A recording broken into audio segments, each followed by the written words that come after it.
RBI ने repo rate में 50 basis point की कटौती कर दी है। लेकिन आप सोच रहे हैं कि उससे मुझे क्या बेनिफिट होने वाला है, मुझे क्या फ़ायदा होने वाला है। लेकिन अगर आप मिडिल क्लास फैमिली जो ईएमआई भर रहे हैं या कोई बिजनेसमैन है या आप शेयर मार्केट में इन्वेस्ट करते हैं, तो आप सबके लिए ये इम्पैक्ट करने वाला है। तो भाइयों, ये वीडियो आज आपके लिए काफ़ी इंपॉर्टेंट होने वाला है, क्योंकि इस वीडियो में आज हम डिस्कस करेंगे कि आरबीआई ने जो रेपो रेट रिड्यूस किया है, कटौती की है, उसके क्या क्या इम्पैक्ट हो सकते हैं।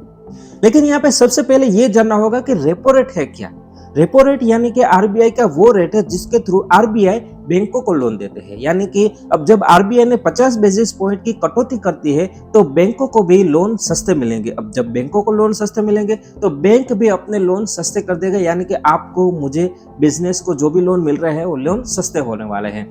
ईएमआई कम होने वाला है, लोन मिलने में आसानी हो जाएगी और बाजार में लिक्विडिटी बढ़ेगी।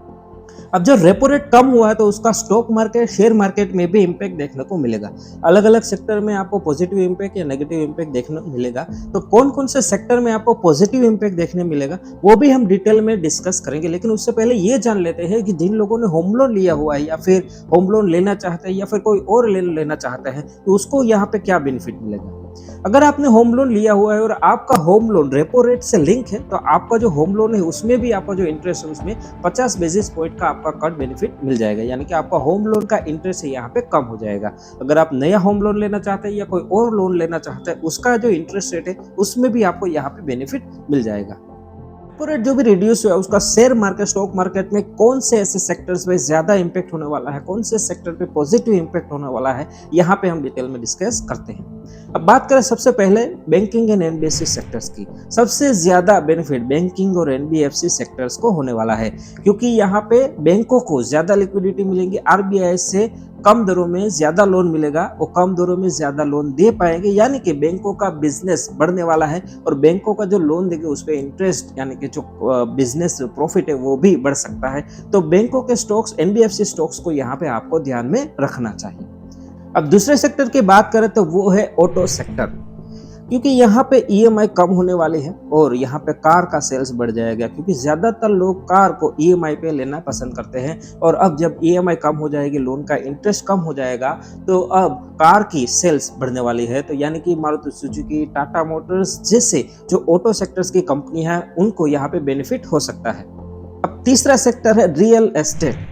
होम लोन यहाँ पे सस्ता हो गया, ईएमआई कम हो जाएगा, यानी कि अब लोग अपना खुद का घर लेने के लिए सोचेंगे। तो उसका बेनिफिट यहाँ पे आपको रियल एस्टेट स्टॉक्स में दिख सकता है, जैसे डीएलएफ, गोदरेज प्रॉपर्टी जैसे जो रियल एस्टेट स्टॉक्स है, उसको आपको ध्यान में रखना चाहिए। और अब लास्ट सेक्टर की बात करें तो वो है consumer durable and FMCG stocks. यहाँ पे जब लिक्विडिटी बढ़ेगी, जब लोगों का जो ईएमआई कम होगा, होम लोन का इंटरेस्ट या फिर कोई भी लोन है इसका इंटरेस्ट कम होगा, तो लोगों के पास भी लिक्विडिटी आएगी। तो वो पैसा मार्केट में आएगा, लोग ज्यादा कंज्यूम करेंगे, लोग ज्यादा बाय करेंगे। तो उसका बेनिफिट कंज्यूमर ड्यूरेबल्स और एफएमसीजी जो स्टॉक्स है उसको मिल सकता है यहाँ पे। तो कंज्यूमर ड्यूरेबल, एफएमसीजी स्टॉक्स को भी यहाँ पे आप ध्यान में रख सकते हैं। दोस्तों, ये थे जो सेक्टर्स, यानी कि real estate sectors, auto sectors, banking and NBFC sectors, consumer durable stocks. उन सब स्टॉक्स को आप ध्यान में रख सकते हैं। शॉर्ट टर्म के लिए यहाँ पे बुल रन तेजी का यहाँ पे दिख सकता है। और ऑल ओवर मार्केट के, स्टॉक मार्केट की बात करें तो भी यहाँ पे ये पॉजिटिव पॉइंट्स मिल सकता है। यानी कि स्टॉक मार्केट में भी अच्छी खासी तेजी यहाँ पे दिख सकती है। आशा करता हूं कि आपको ये वीडियो जरूर पसंद आया होगा। तो लाइक करें, अपने दोस्तों के साथ शेयर करें और चैनल को सब्सक्राइब करना ना भूलें। तो चलिए मिलते हैं नेक्स्ट वीडियो में, तब तक के लिए धन्यवाद। जय हिंद।